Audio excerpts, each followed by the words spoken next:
Welcome to LIGNET. I'm Kathleen Walter. With us now from New York is an advisor to LIGNET and the former head of the House Intelligence Committee, former Representative Pete Hoekstra. And Pete, welcome back. Hey, thank you. It's great to be with you.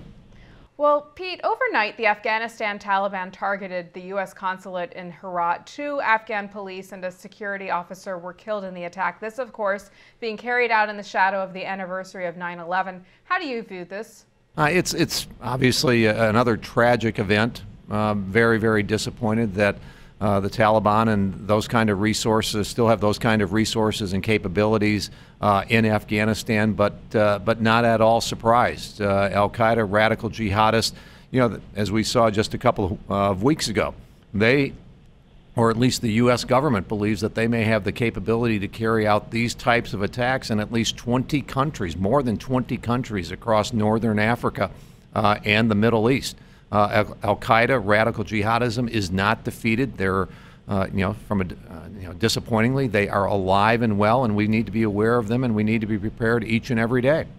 Turning to Syria now, which remains a big story, it seems the Obama administration is putting the onus on Russian President Vladimir Putin to resolve the crisis over chemical weapons. What does this say about the president's leadership on this issue? And is the president headed in the right direction in terms of trusting the Russians and Syrians on chemical weapons inspections? I don't believe that at this point in time this president can turn the tables on Russia or President Putin at all.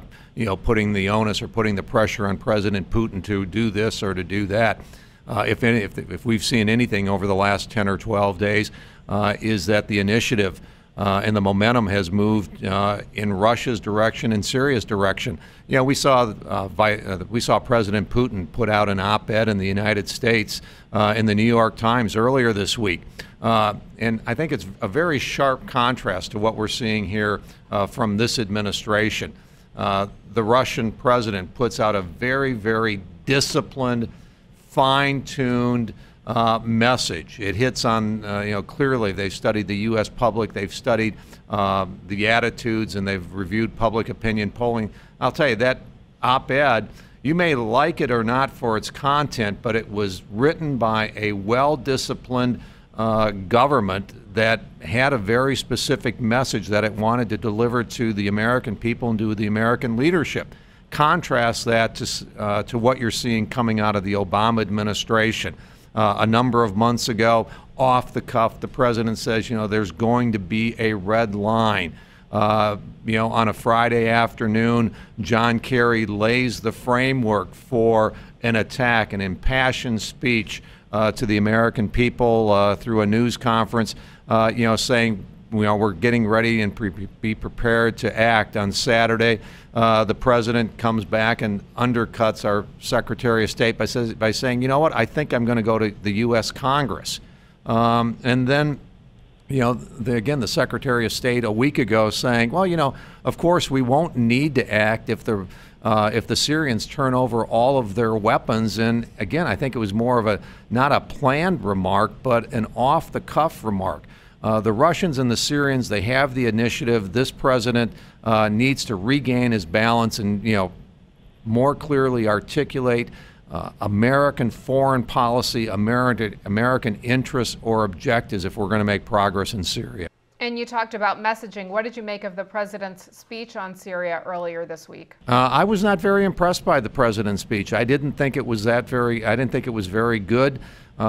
I think that it was somewhat rambling, and I don't think it helps the president when he continues to bring up Iraq, because when Republicans and conservatives hear Iraq, what they hear the president doing is criticizing them, and he needs their support. So I think he should just lay off of constantly referencing Iraq because it sends the wrong message to a group of people that he really needs their support on this.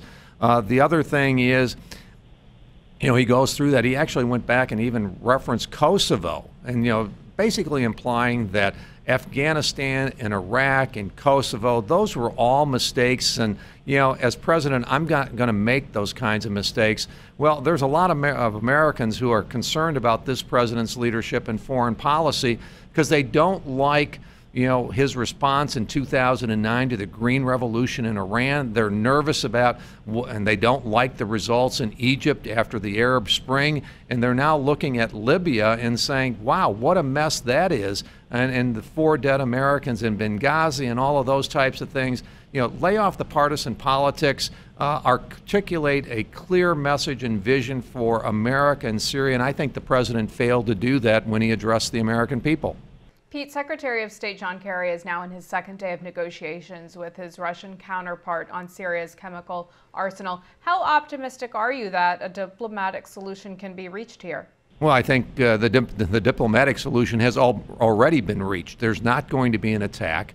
It's very, very difficult, I think, from the president now to disengage from diplomacy and order an attack sometime in the future. I think that's clearly off the table. What we're going to see now, and we've seen this story play out before when we had chemical and weapons inspectors in Iraq a number of years ago.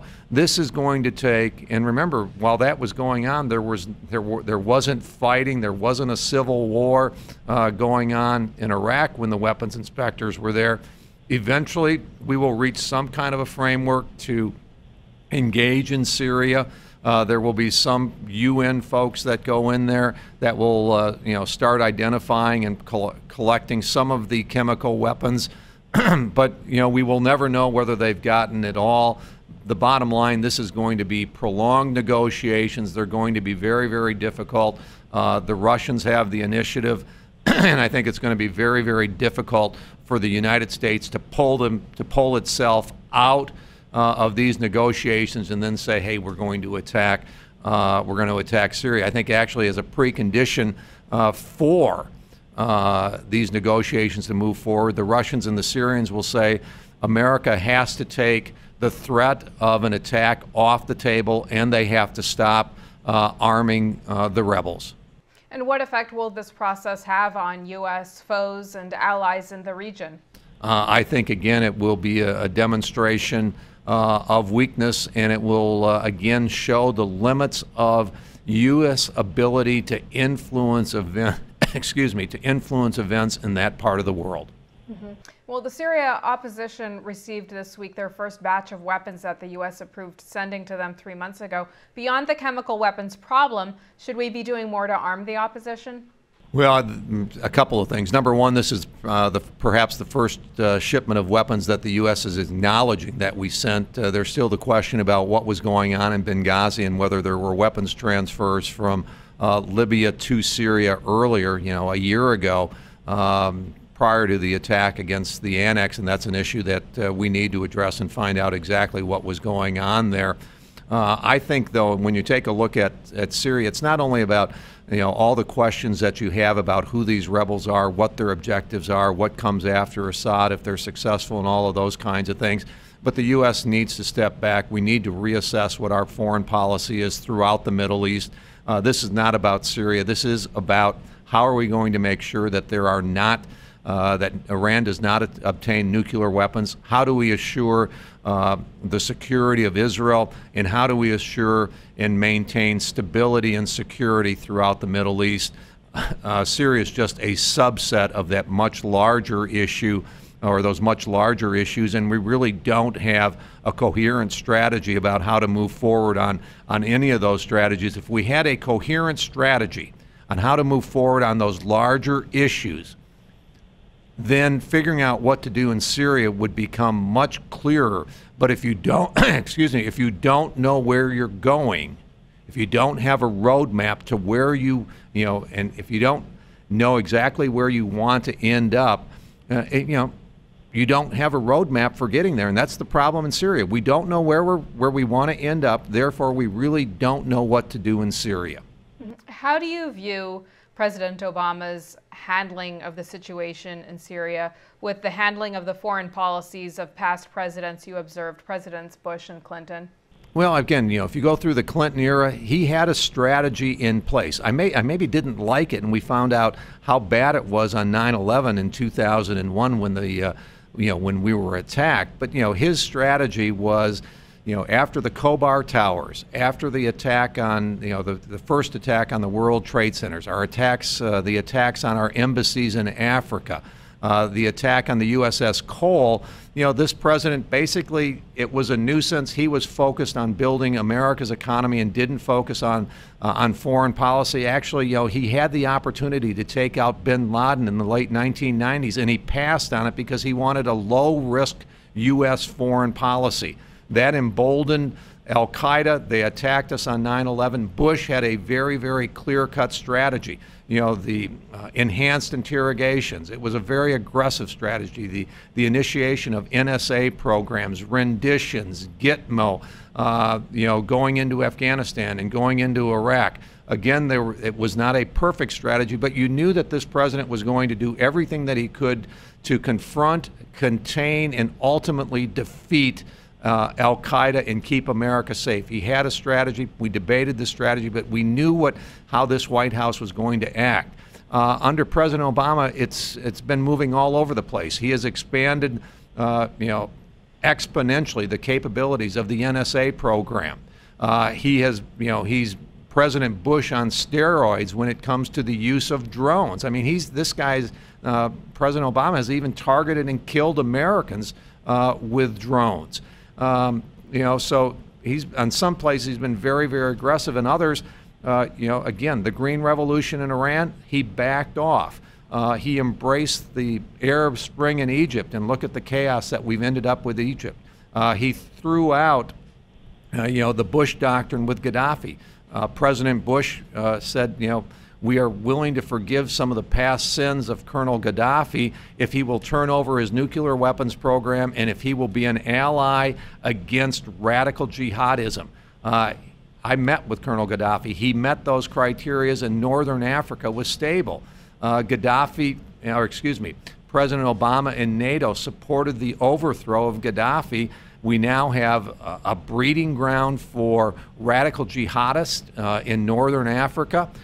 They have spread south into Mali, and it is right there for the soft underbelly to move into Europe. And so, this president's foreign policy has been very, very unclear. It's exactly, he was hoping that through engagement and by reaching out to the Muslim world in a more conciliatory fashion, that they would respond in kind and we would have a total new relationship. In reality, what has happened after his Cairo speech, where he laid out that strategy, and as he has tried to implement that strategy, America is now more vulnerable than what we have ever been before. Rather than seeing a sign of engagement, what our enemy saw was weakness, and they've been taking advantage of it. Pete, last question for you. You spent a number of years in Congress. Is there any prospect that Congress would support at some point in the future a military attack in Syria, perhaps if the chemical weapons gambit fails? I don't think so. I think that has passed. We're now three and a half weeks past the alleged use, or the chemical weapons were used. But we're 3.5 weeks past that now. There's diplomacy out there, which is, I'm very skeptical that it's going to end up with anything where we look at it and say this is really successful.